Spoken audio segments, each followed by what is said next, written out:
인생 첫 경험으로 교회에 처음 나온 사람이 있다고 가정을 해봅시다.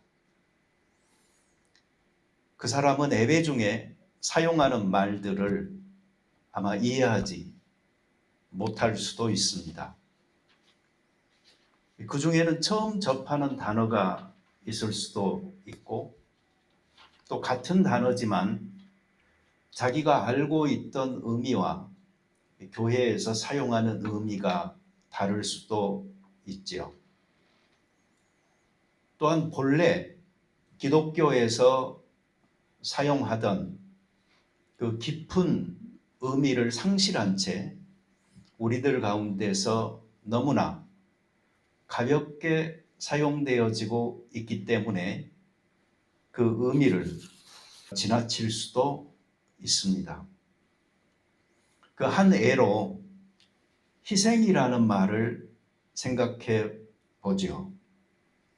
희생이라는 의미는 원래 죽거나 목숨을 던진다라는 뜻입니다. 제사에서 제물을 죽여서 드리는 그 희생 제사, 그게 본래 의미입니다. 그런데 우리 이런 말 하잖아요. 야, 이번에는 너가 좀 희생해라. 그 말을 들으면서 이번에는 너가 죽어라. 이렇게 이해하는 사람 있을까요? 아마 한 사람도 없을 것 같아요. 야, 이번에는 네가 좀 수고해라. 또는 양보해라. 손해봐라. 뭐 이런 정도의 의미로 이해를 하지. 너 목숨 내놔라. 이번에는 너가 죽을 차례다. 이렇게 이해하는 사람은 없을 것 같아요. 근데 이렇게 가볍게 되어져 버린 책임이 우리에게 있지 않나 하는 생각도 합니다. 희생하겠다고 해놓고 희생하지 않죠. 좋은 말은 다 사용해서 뭔가 가장 고상하고 위대한 것들을 하는 것처럼 말하지만 행동은 못 따라가니까 그 좋은 말의 의미가 끌어내려져 버린 겁니다. 말 따로 행동 따로 하면은 이렇게 될 수밖에 없는 그런 측면도 있습니다. 반면에 아직도 기독교인들이 사용하고 있는 말 중에 그 의미를 완전히 잃어버리지는 않은 그런 말들이 있습니다. 은혜, 영광, 거룩, 이런 말들은 아직도 기독교인들과 비기독교인들의 경계가 무엇인지를 가르쳐주는 말들이다라고 생각을 합니다. 우리는 하나님의 영광이라는 말을 자주 사용하죠. 뭐 찬양할 때도 많이 들어가 있고 기도할 때도 많이 들어가 있고 우리의 대화 속에서도 이 말은 참 많이 사용되고 있습니다. 사용하다 보니까 이게 뭔가 익숙해진 단어가 됐어요. 내가 아는 것 같지만 실상은 개념적으로 잘 정리가 되지 않은 채 사용되어지고 있는 말이기도 합니다. 사람은 하나님에 의해 창조됐죠. 그런데 그 목적이 뭐라고 성경은 말하죠? 하나님의 영광을 위하여.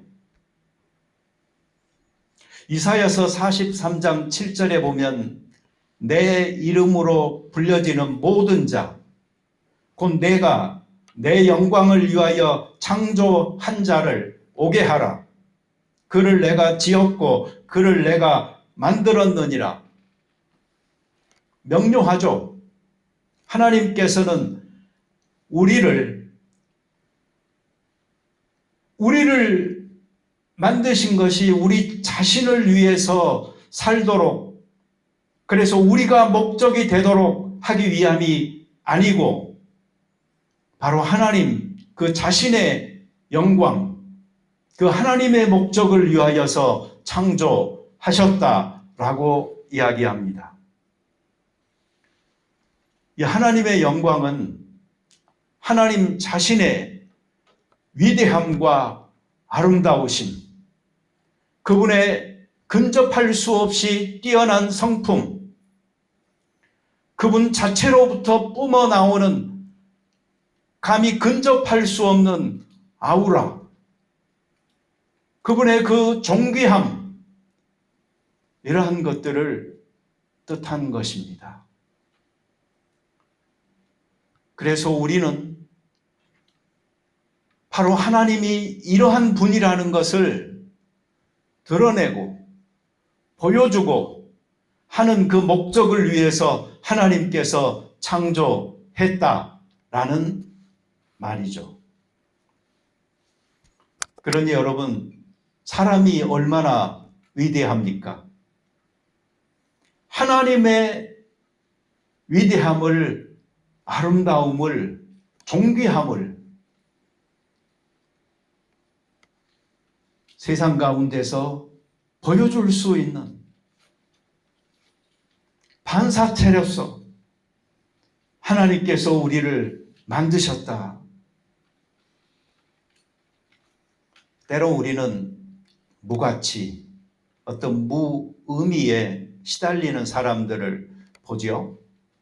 그런데 그런 사람들을 볼 적에 안타까운 이유는 무엇인고 하니, 그 자신이 얼마나 위대한지, 얼마나 가치 있고 숭고한지, 그 사람의 삶에 원래 하나님께서 의도하신 그 목적이 얼마나 높은지를 그 자신이 깨닫지 못하고 있을 때 정말 답답함을 느낄 때가 있습니다. 근데 그렇게 된 이유가 뭘까요?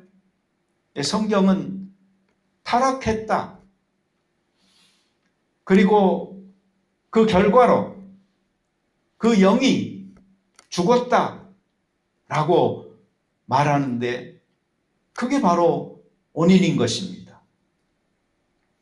타락한 사람들은 영이 죽었기 때문에 그 하나님의 영광을 그 스스로가 깨닫지도 보지도 못한 채로 오히려 그 하나님의 영광을 가지고 장난치지요. 로마서 1장 23절에 썩어지지 아니하는 하나님의 영광을 썩어질 사람과 새와 짐승과 기어다니는 동물 모양의 우상으로 바꾸었느니라. 무엇인가를 섬겨야 되는 그 사람의 그 특성이 하나님을 대신할 온갖 우상을 만들어서 섬기게 되어졌다. 하나님보다 자기를 더 귀히 여기고 또 하나님에 의해서 창조된 어떤 사물을 숭배합니다. 우리가 여기서 놓치지 말아야 할 부분은 썩어지지 아니하는, 그리고 썩어질, 이 두 가지 말의 대조입니다. 영원하지 않은 것으로 영원한 것을 대체해버릴 수 있는 이 사람들의 무모한 용기는 도대체 어디에서 나온 것일까요? 썩어지지 아니하는 영원 불멸과 그 썩어질 임시가 어떻게 같을 수 있나요? 초월과 한계, 이 둘은 감히 비교할 수 없는 가치인데, 이러한 것들을 동등하게 놓고 오히려 정반대임에도 불구하고 완전히 뒤바꿔 놓은 채로 이것이 우선이다, 이것을 뒤따라가야 된다, 이것이 우리가 추구해야 될 삶의 방향이다라고 이 가치가 전도된 세상에서 살아가고 있는 현실은 참으로 안타까운 것입니다.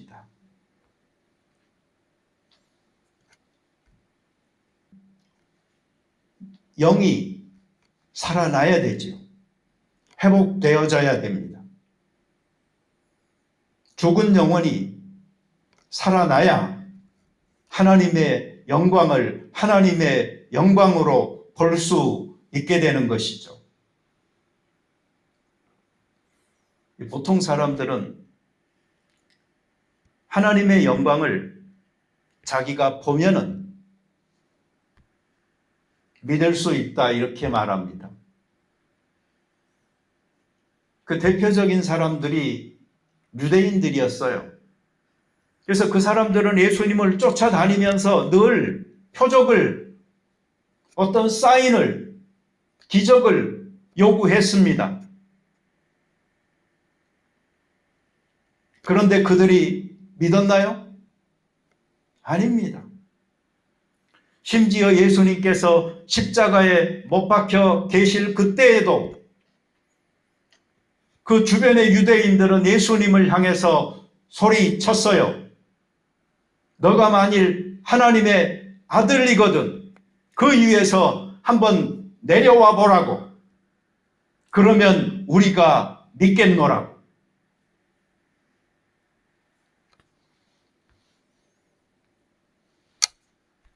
예수님께서는 정반대로 마르다에게 말씀하셨던 적이 있습니다.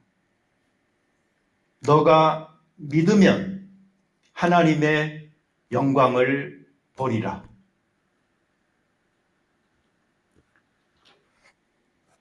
시편 80편에서 시인은 이렇게 기도합니다. 하나님이여 우리를 돌이키시고 주의 얼굴 빛을 비추사 우리가 구원을 얻게 하소서.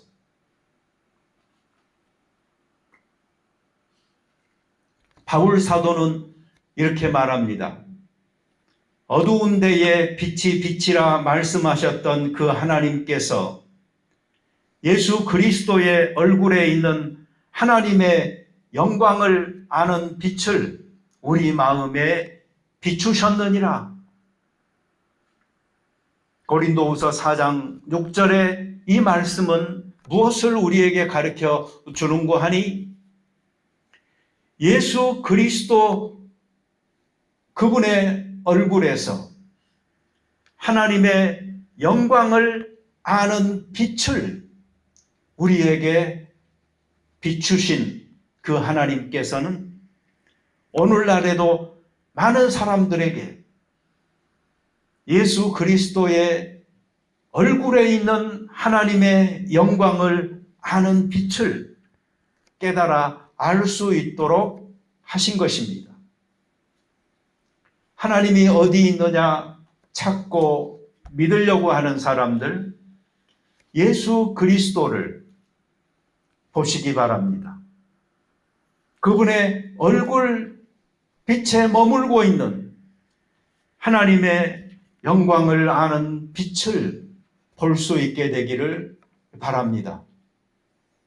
하나님께서 그 마음을 열어서 예수 그리스도의 얼굴에 비치는 그 광채를 통하여 하나님의 영광을 아는 빛으로 인도하시리라고 믿습니다.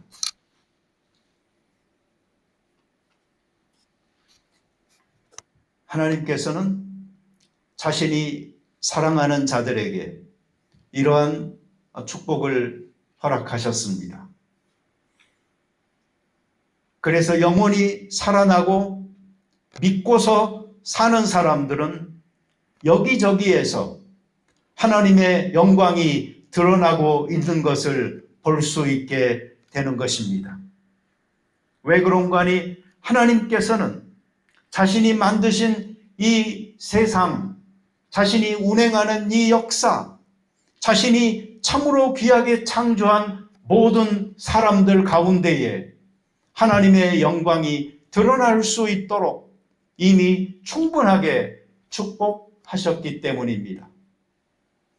그래서 우리 그리스도인들의 삶은 어디 다른 곳을 특별히 여행하거나 모험하지 않아도 우리가 사는 삶 속에서 만나는 사람들을 통하여 우리가 살아가는 삶의 시간과 접어지는 역사의 장들을 통하여 그리고 자연 만물의 펼쳐짐을 통하여 드러나고 있는 하나님의 영광스러운 빛을 만날 수 있게 되고 그것을 찬미하게 되는 것입니다.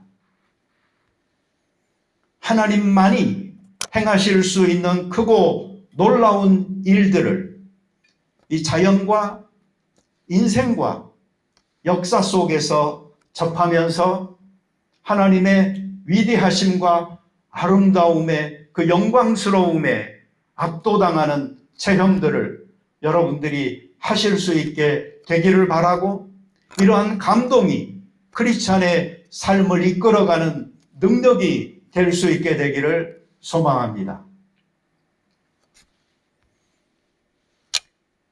하나님의 영광을 접한 사람들은 하나님의 영광을 위해서 살게 됩니다. 예외 없이 영광을 추구하지요. 그러나 내가 추구하고 있는 영광이 어떤 영광인지 이거는 좀 알고 갈 필요가 있습니다. 하나님의 영광을 위해 살지 않으면 사람의 영광을 위해 살게 되어져 있거든요. 이 순서가 뒤바뀌면 불행이지만 이 순서가 바르게 되면은 나중에 후회하지 않는 삶이 됩니다. 보통 사람들은 이렇게 생각하지요. 하나님께 영광 돌리려면 내가 잘 돼야 한다.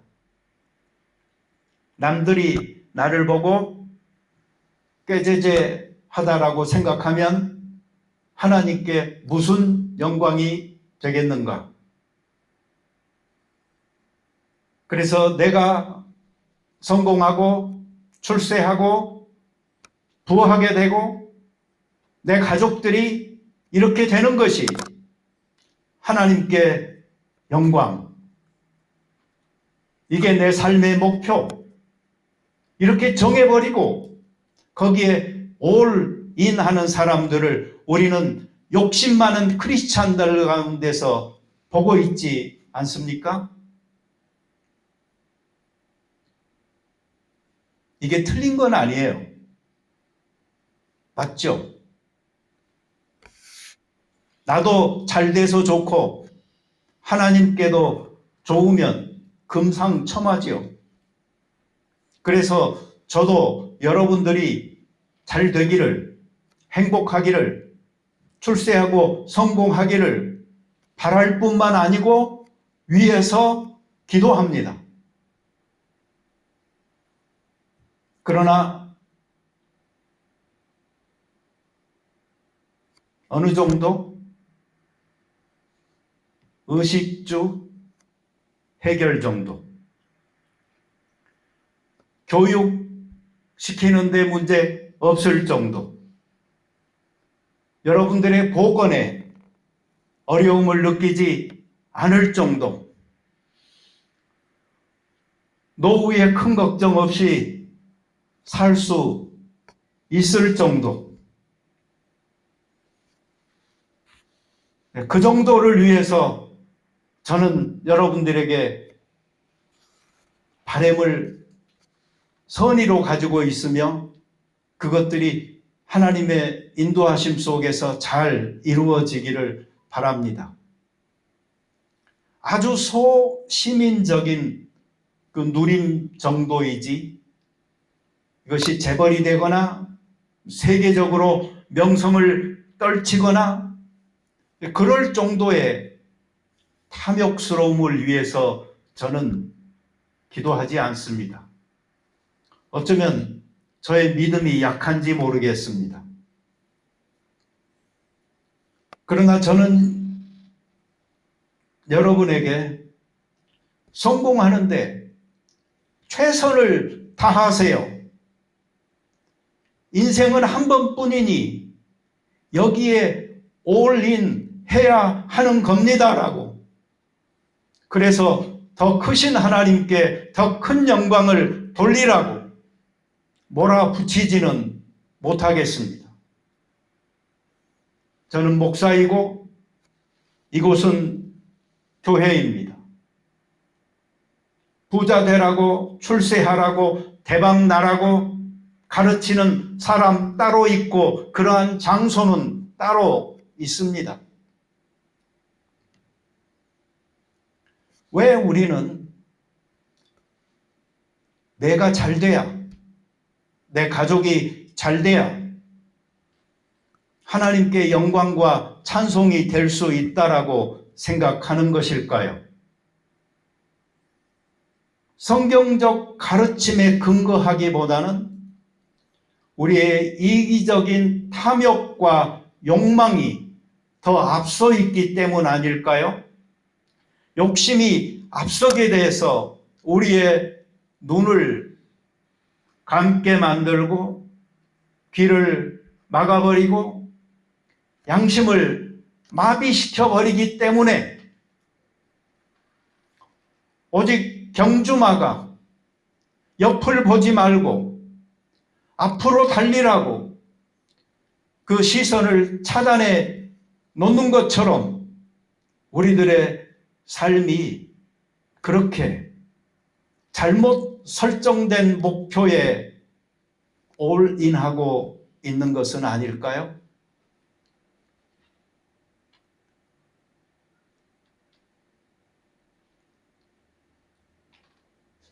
왜 이런 생각들이 교회에 보편화됐을까요? 간증이죠.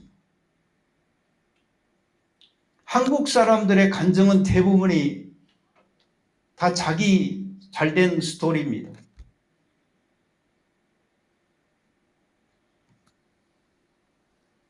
자기 자랑이에요. 성공하면 성령 충만합니까? 성공하면 예수님과 동행하는 삶을 그 사람이 살았다는 증거가 됩니까?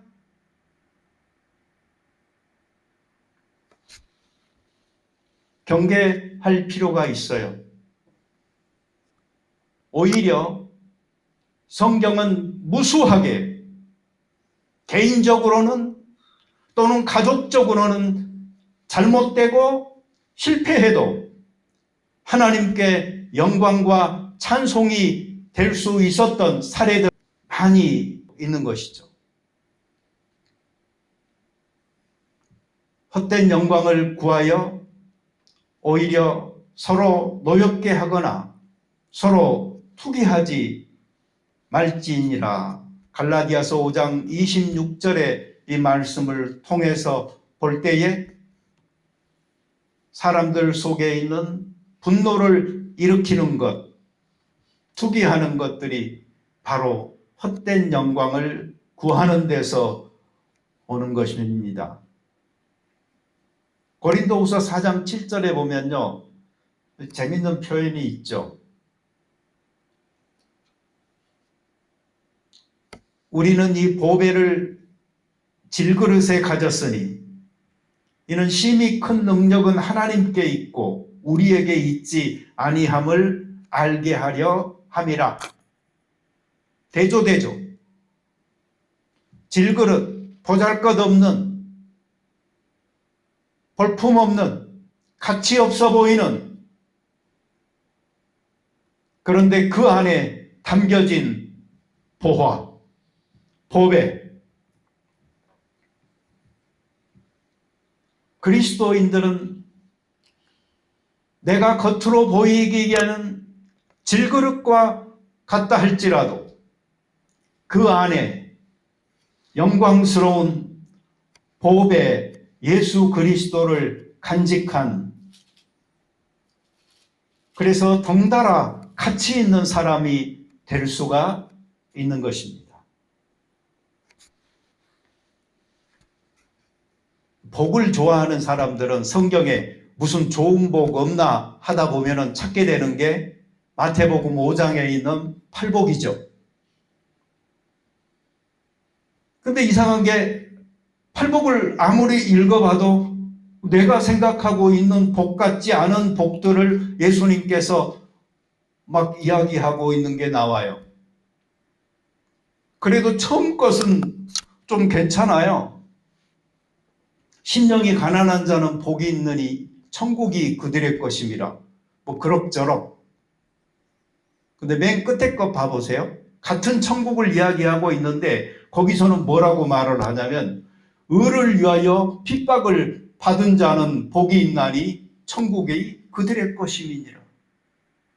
아니 똑같은 천국인데 첫 번째 복에서는 심령이 가난한 자라고 하더니 막판에서는 의를 위하여 박해를 받은 자는,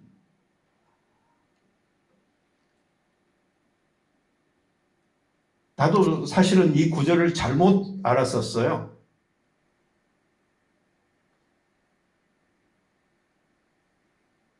시제가 틀렸더라고요. 내가 알고 있던 게. 여기서는 과거형이에요. 받은 자는, 근데 보통 우리들이 이야기할 때는 천국을 위하여 핍박을 받는 자는, 받을 자는, 이게 아니고 받은 자는 복이 있나니. 여기서 핍박이라는 말은 쫓고 도망치는 것을 말해요. 옛날 그 추노에서처럼 쫓고 쫓기는 거예요. 핍박하는 자가 있기 때문에 잡히지 않으려고 도망다니는 그 모습인 거예요.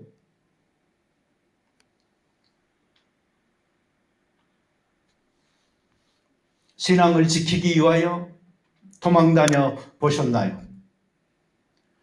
성경에서 말하고 있는 의를 위한 삶을 살다가 이렇게 쫓겨다녀 보셨나요? 그게 복이다. 그런 사람들에게 천국이 그들의 것이다 라고 이야기하고 있는 것입니다. 고린도전서 10장 31절, 그런즉 너희가 먹든지 마시든지 무엇을 하든지 다 하나님의 영광을 위하여 하라. 아멘. 하나님의 영광을 위한 것. 그 추구가 결국 핍박과 고난으로 나의 실패로 마무리된다 할지라도 그 길을 꾸준히 갈 수 있는 자.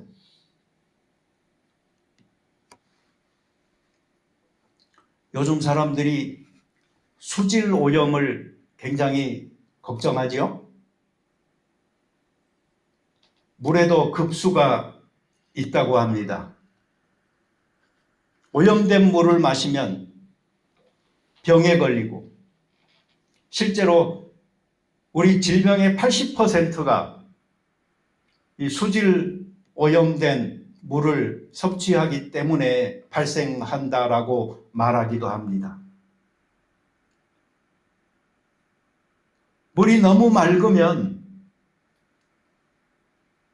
물고기가 없다라는 말도 있지만 걱정할 필요 없습니다.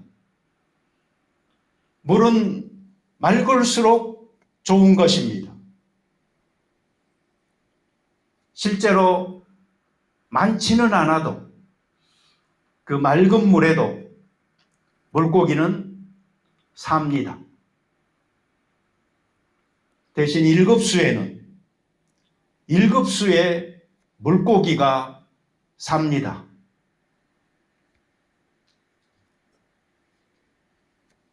민물가재, 버들치, 버들개, 금강모치, 열목어, 산천어,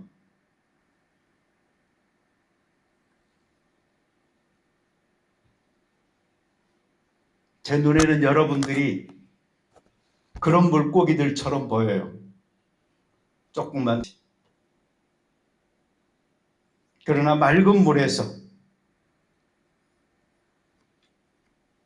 하나님이 우리에게 바라시는 정의로운 삶을 위해 살아가고, 그로 인하여 어떤 고난도 감수하면서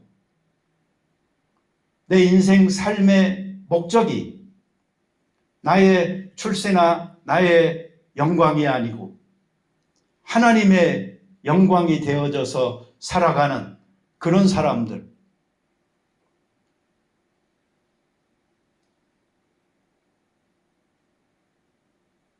귀하죠. 정말 귀합니다.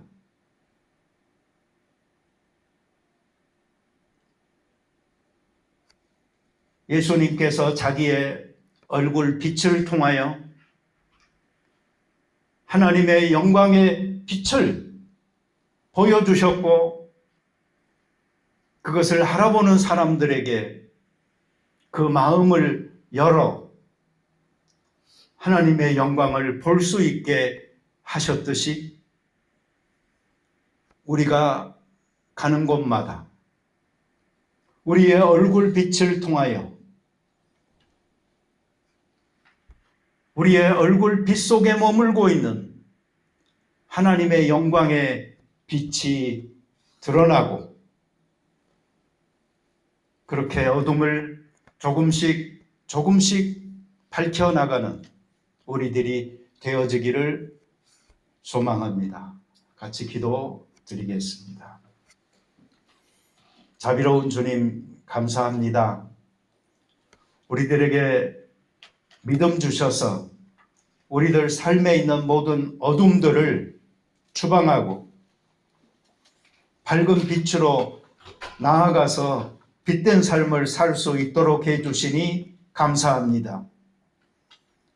이제 우리의 얼굴과 삶의 주변에 머물고 있는 이 영광스러운 하나님의 빛을 우리 주변의 사람들에게도 따뜻한 사랑과 진실함과 의로움으로 바라볼 수 있도록 해주는 모델들이 되게 하여 주옵소서. 예수님의 이름으로 기도드립니다. 아멘.